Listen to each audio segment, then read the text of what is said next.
그럼 그것이 9.19 군사합의 위반이냐 아니냐의 관점에서 보면은 9.19 군사합의 항목 속에는 그 사항은 없습니다. 그렇지만은 명백히 판문점 선언의 위반이죠.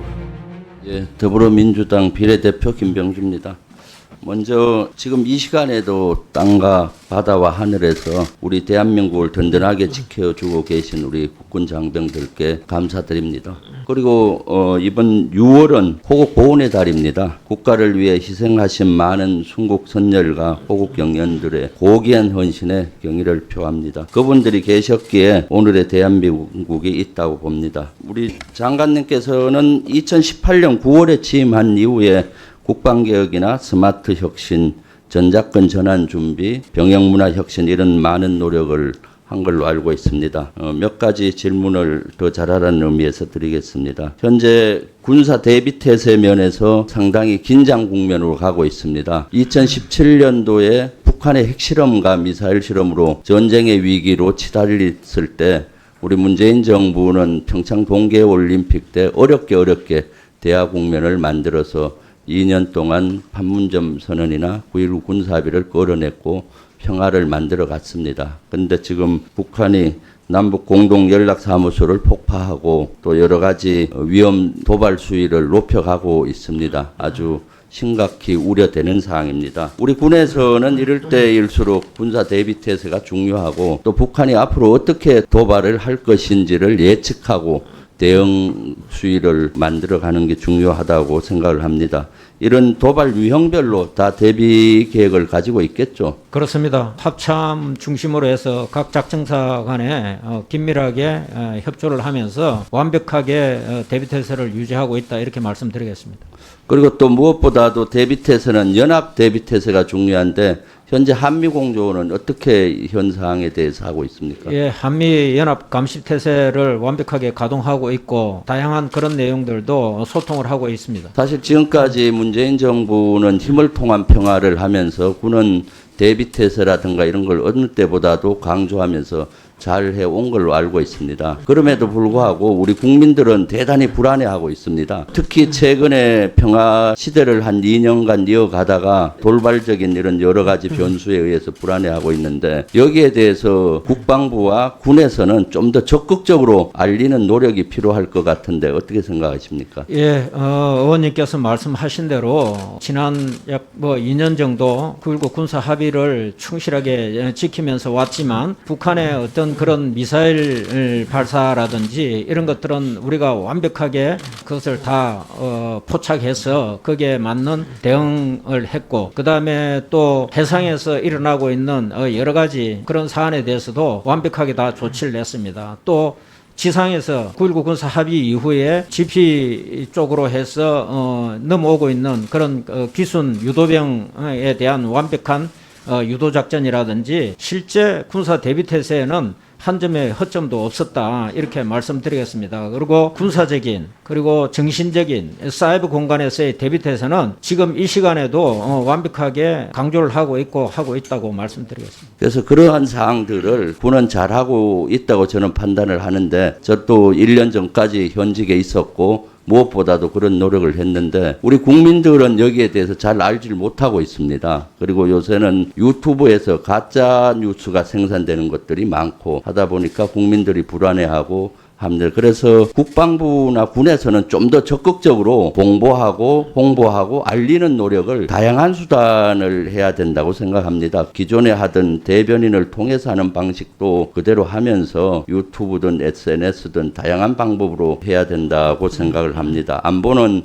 국민의 하나된 마음이 중요한 것이죠. 그래서 국민들이 국방부가 하고 있는 것을 적극적으로 알리고 하는 노력이 필요하다고 생각을 하는데 여기에 대해서 어떻게 생각하십니까? 예, 의원님 말씀에 전적으로 공감하고 대국민 홍보 측면에서도 많은 관심을 가질 수 있도록 하겠습니다.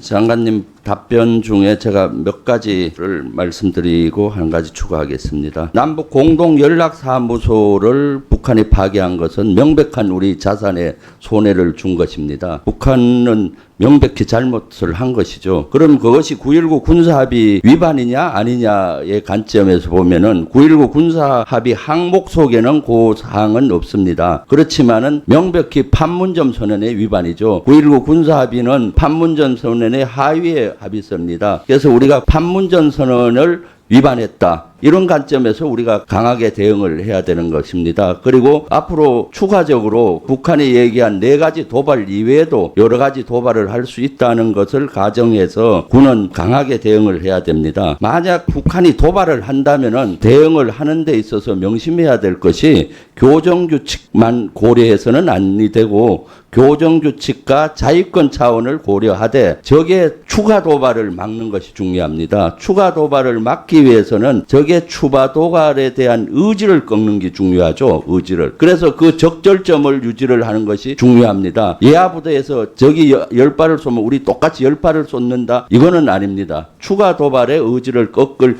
적절점을 어디까지 할 것이냐를 군에서는 여러 가지의 워게임을 통해서 미리 준비를 해놓을 필요가 있습니다. 지금 우리가 남북 문제가 경색되다 보니까 남북 문제만 오늘 주로 토의했는데 사실은 그보다 우리 국민에게 더 큰 고통은 코로나19입니다. 코로나19에서 우리 군은 적극적으로 지원을 했습니다. 예를 든다면은 간호사관학교 생도들이 60기 생도들이 인간과 동시에 바로 대구에 투입이 돼서 한 5주 동안 위험한 상황에서도 적극적으로 하는 등 의무사령부에서도 적극 지원하고 군의 많은 인원들이 코로나 극복을 위해서 지원을 했습니다. 여기에 대해서는 아주 감사합니다. 코로나19를 맞이해서 우리 군은 이제 안보의 영역을 전통적인 안보에서 비전통적인 안보까지 확대할 필요가 있습니다. 서두에 장관님도 언급했지만은 이제는 안보라고 하면 전쟁 시에 국민의 안전을 위주로 했던 전통적인 안보였다면은 이제 평시 국민을 위협하는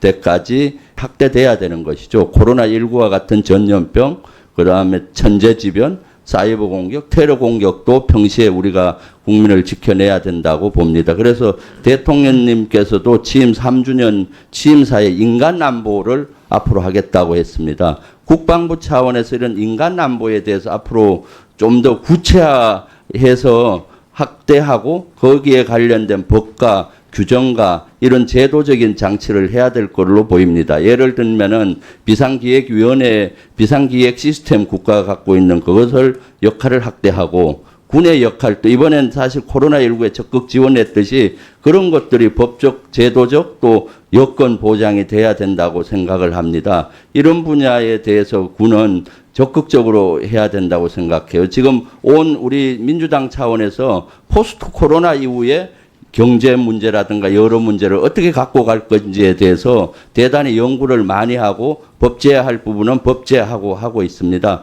국방부 차원에서 인간보호에 대해서 앞으로 어떻게 좀 할 예정입니까?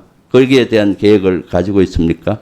예, 의원님께서 말씀하신 부분들 저희 지금 현재 잘 인식하고 있고 포괄안보와 관계된 부분에 대해서 이번에 국방개혁 기본계획에 우리가 추가로 과제를 넣어가지고 법률 체계적인 부분, 조직 편성과 관계된 부분, 그 다음에 실질적으로 지원 능력을 확보하는 부분 이런 것들을 구분해서 현재 과제화해서 적극적으로 추진하고 있고 내년도 예산에도 충분히 반영하는 것을 좀 요구를 해놨습니다. 의원님들께서 많이 도와주시면 감사하겠습니다.